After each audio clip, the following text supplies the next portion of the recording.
जगन्नाथ जगदानंदकंदाय प्रणतर्ति हराय च बलभद्र सुभद्राभ्याम जगन्नाथाय ते नमः।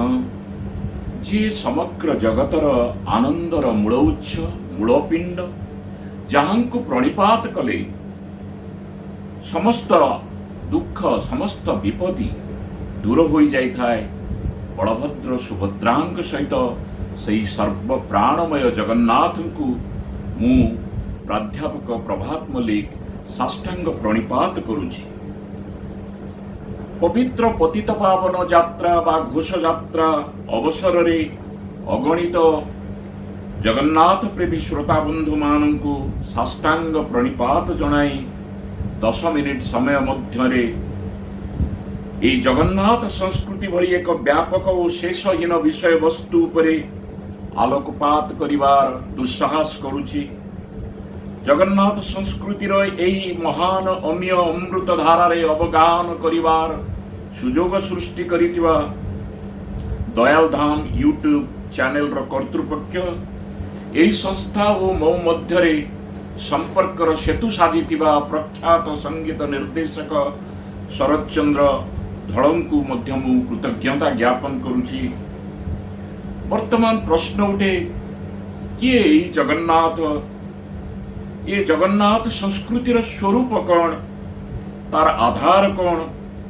से जगन्नाथ बौद्ध मानकर ना वैष्णव संप्रदायर शिव उपासक शैव मानकर ना भूमिपुत्र शबर मानकर जैन मानकर ना निग्रंथ मान जैन निग्रंथ मानकर ना अन्य संप्रदायर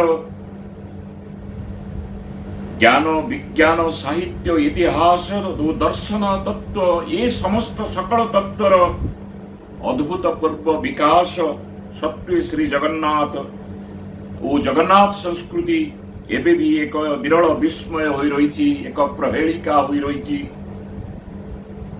श्री जगन्नाथ कृपा कणिका प्राप्तिर एकमात्र अवलंबन हेला अप्रतिहत विश्वास अचला भक्ति और संपूर्ण आत्मसमर्पण बा सेल्फ सरेंडर। विश्वासे मिलई कृष्ण तर्के बहुदूर से जगन्नाथ होउचंती श्रीक्षेत्राधिपति मर्त्य वैकुंठ और शंख क्षेत्र रूपे परिचित नीलाचल धामर अधिनायक से लक्ष लक्ष भक्त हृदयर मौड़मणि से बड़ ठाकुर बड़ दिय पतित मानक उद्धार निमंते तांको पतित पावन यात्रार पथ हेला बड़दाण्ड तांकर निवास हेला बड़ देउल एठिकार समुद्र हेला महोदधी। यहाँ ही जगन्नाथ संस्कृतिर बड़पण यहाँ ही जगन्नाथ संस्कृतिर महनीयता। से अपुरुषेय पुरुषाकार विहीन पुरुषोत्तम विश्वतीर्ण विश्वमय असंपूर्ण हाथ दुईटा को आविश्व लंबे देइछि जीव जड़ आचंडाल ब्राह्मण पर्यन्ते पावनर रेणु बेंची देवा निमंते। से जगन्नाथ होउचंती समन्वयर महाप्लावन महासागर अनंत जलराशि मध्यरे नद नदी सागर सरितर जलधारा जेपरी एकाकार सेही भली जगन्नाथ संस्कृति मध्यमरे आर्य अनार्य द्राविड़ साबर बौद्ध जैन शैव शाक्त द्वैत अद्वैत समस्त संस्कृति समस्त दर्शन ये समस्तर एक अपूर्व समन्वय घटिछि। जेमिति कहा जाए आकाशात् पतितं बिंदु यथा गच्छन्ति सागर सर्वदेवं नमस्कृत्यं जगन्नाथ प्रति गच्छति। जो देवता को नमस्कार कले भी मध्य ताहा जगन्नाथ को प्राप्ति प्राप्य होता है। से जगन्नाथ होचंती वैदिक सूक्तरे वर्णित अद्दो जद्दारु प्लवते सिंधु तीरे अपुरुषेयम भवसागर उद्धार करिबा निमंते से एक प्लवमान महादारु से पुणी निषाद विश्वावसु विश्वासर नीलमाधव जगन्नाथ बलभद्र सुभद्रा होचंती जैन धर्मर त्रिरत्न सम्यक ज्ञान सम्यक चरित्र और सम्यक विश्वास जैन निर्वाण तत्व कैवल्यर छाया ଜଗନ୍ନାଥ ମହାପ୍ରଭୁଙ୍କ ମହାପ୍ରସାଦର ନାମ କୈବଲ୍ୟ। ଜୈନ କଳ୍ପବୃକ୍ଷର ଛାୟାରେ ଶ୍ରୀମନ୍ଦିର ମଧ୍ୟରେ କଳ୍ପବଟ ବିଦ୍ୟମାନ। ସେହି ଚତୁର୍ଦ୍ଧା ମୂର୍ତ୍ତି ପୁଣି ବୌଦ୍ଧ ଧର୍ମର ବୁଦ୍ଧ ଧର୍ମ ଓ ସଂଘ ସୁଦର୍ଶନ ଚକ୍ର ହେଉଛି ଧର୍ମଚକ୍ର। ସେଥି ନିମନ୍ତେ ଜ୍ଞାନ ସିଦ୍ଧି ଗ୍ରନ୍ଥର ରାଜା ଇନ୍ଦ୍ରଭୂତି, ଯିଏକି ଆମର ସମ୍ବଳ ବା ସମ୍ବଲପୁର ରାଜା ଥିଲେ, ସେ ଉଦାତ କଣ୍ଠରେ ଉଦ୍ଘୋଷଣା କରିଛନ୍ତି, ପ୍ରଣିପତ୍ୟଂ ଜଗନ୍ନାଥଂ ସର୍ବଜନ ବରାର୍ଚିତଂ ସର୍ବବୁଦ୍ଧମୟଂ ସିଦ୍ଧି ବ୍ୟାପିନଂ ଗଗନୋପମ। ସେ ଜଗନ୍ନାଥଙ୍କୁ ବୁଦ୍ଧ ରୂପରେ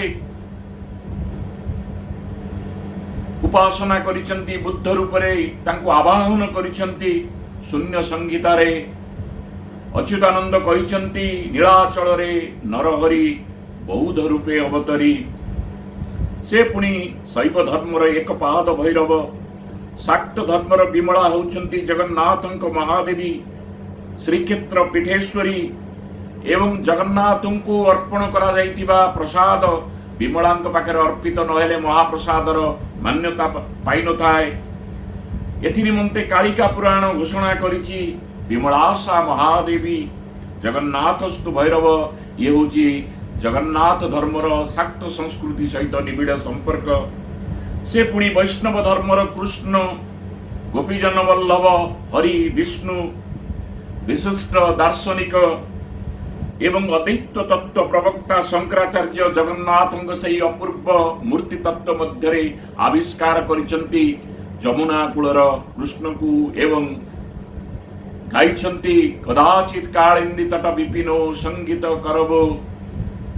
ଯୋଉ କୃଷ୍ଣ ମଧୁବ୍ରତ ମଧୁପ ସଦୃଶ୍ୟ ଗୋପୀମାନଙ୍କର ମୁଖ କମଳର ମଧୁ ଆସ୍ୱାଦନ ନିମନ୍ତେ ବ୍ୟସ୍ତ ବିବ୍ରତ ସେହି ଜଗନ୍ନାଥଙ୍କୁ ସେ ପ୍ରଣାମ କରିଛନ୍ତି ଏବଂ ନୟନ ପଥାରୂଢ଼ ହେବା ନିମନ୍ତେ ନିବେଦନ କରିଛନ୍ତି, ଜଗନ୍ନାଥ ସ୍ୱାମୀ ନୟନ ପଥଗାମୀ ଭବ ତୁମେ।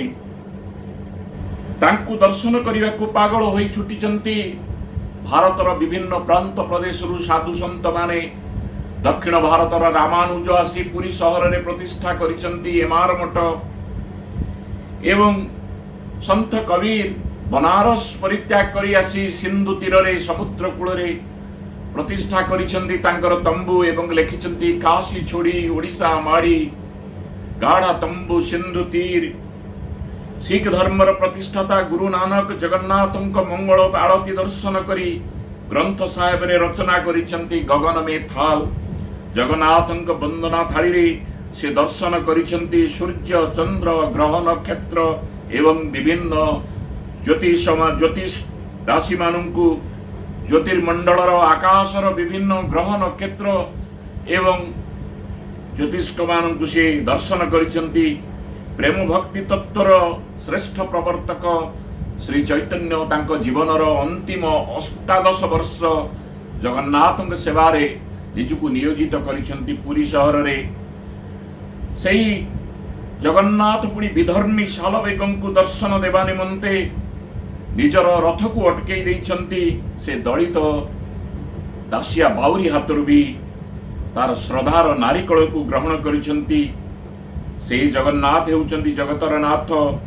ବିଶ୍ୱର ଶ୍ୱେତ ବର୍ଣ୍ଣର ଆଲପାଇନ, କୃଷ୍ଣ ବର୍ଣ୍ଣର ନିକ୍ରୁ ଓ ହରିତ ବର୍ଣ୍ଣର ମଙ୍ଗୋଲିୟଙ୍କ ପ୍ରତିନିଧିତ୍ୱ କରନ୍ତି ବଳଭଦ୍ର, ଜଗନ୍ନାଥ ଓ ସୁଭଦ୍ରା। ଏହା ହେଉଛି ସେହି ବୈଚିତ୍ର୍ୟମୟ ଜଗନ୍ନାଥ ସଂସ୍କୃତି। ଏଠି ରଥ ହିଁ ଦେବତା, ପଥ ବଡ଼ଦାଣ୍ଡ ହିଁ ଦେବତା ଓ କାଷ୍ଠ ନିର୍ମିତ ବ୍ରହ୍ମ ସେବିତ ମୂର୍ତ୍ତି ହିଁ ଦେବତା। ବିଶ୍ୱକବି ରବୀନ୍ଦ୍ରନାଥଙ୍କ ଭାଷାରେ ରଥ ବୋଲେ আমি দেব, পথ বলে আমি, মূর্তি বলে আমি দেব, হসে অন্তর্যামী। এটি রথ ହିଁ দেবতা, পথ ହିଁ দেবতা, মূর্তি ହିଁ দেবতা এবং সমগ্র শ্রীক্ষেত্র সমগ্র জগৎ জগন্নাথময়। সেই জগন্নাଥ ସଂସ୍କୃତିର ମହାପ୍ଳାବନ ମଧ୍ୟରେ ଆର୍ଯ୍ୟ, ଅନାର୍ଯ୍ୟ, ଦ୍ରାବିଡ଼, ଶକ, ଗୁଣ, ମୋଗଲ, ପଠାଣ ସବୁ ସଂସ୍କୃତି ଏକୀଭୂତ ହୋଇଛି। ରବୀନ୍ଦ୍ରନାଥଙ୍କ ଭାଷାରେ ହେଥାଏ ଆର୍ଯ୍ୟ, ହେଥାଏ ଅନାର୍ଯ୍ୟ, ହେଥାଏ ଦ୍ରାବିଡ଼, ଚୀନ शक हुन दल पठान मुगल एक देह हेले दीन। ये हूँ से जगन्नाथ संस्कृतिर वैशिष्ट्य। ये सबु संस्कृति एकत्रित एवं एकात्म भाव सबु जगन्नाथ संस्कृति भितर लीन हो जाइछन्ति। सेथि निमंते जगन्नाथ को प्रार्थना बेले कहा जाए यम शिव समुपासित शिव इति ब्रह्मेति वेदांतिन बौद्ध बुधइति प्रमाण पटव कृतेति न्यायिक अहर्त नित्यार्थ जैन शासनरत कर्मेति मीमांसिके सोऽयं भो विधातु वांछित फलम। त्रैलोक्यनाथ हरि, हे जगन्नाथ हरि, आपण को शैव माने शिव रूपे उपासना करती। आपण वेदांती वादी मानकर एक ब्रह्म द्वितीय नास्ति। जैन मानकर अरहत मीमांसिका दर्शनर आपण होउछन्ति कर्म न्याय दर्शनर कर्ता। हे त्रैलोक्यनाथ जगन्नाथ, आम मानंकु कल्याण करंतु, वांछित फल प्रदान करंतु एवं ये विश्वमारी महामारी कोरोना कबलरु विश्व को रक्षा करंतु। पवित्र घोष यात्रा अवसर रे अगणित श्रोता बंधु मानंकु मु पुणी थरे प्रणाम करी जगन्नाथ महाप्रभु को प्रणाम करी आपण मानंक ठारू विदाय नौची। जय जगन्नाथ। जगन्नाथ स्वामी नयन पथगामी भवतु मे।